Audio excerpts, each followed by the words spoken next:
How to save a video in CapCut. Hello guys, this is Atticus and welcome back to another tutorial video. In today's video, I'll teach you guys how you can save or export a video from CapCut to your gallery. So without any further ado, let's dive right into it. So CapCut, for people who do not know, is a really popular video editing tool.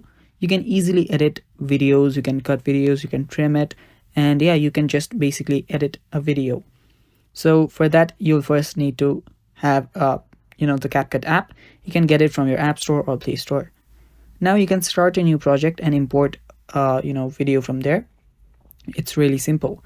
After you're done with the editing, you can edit it as much as you'd like. And after you're done with the editing, you can simply export it. The export button is at top right. Tap on the export button.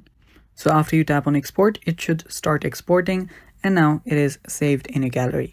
From here, you can share it to your Instagram, you can share it to your stories, WhatsApp, Facebook.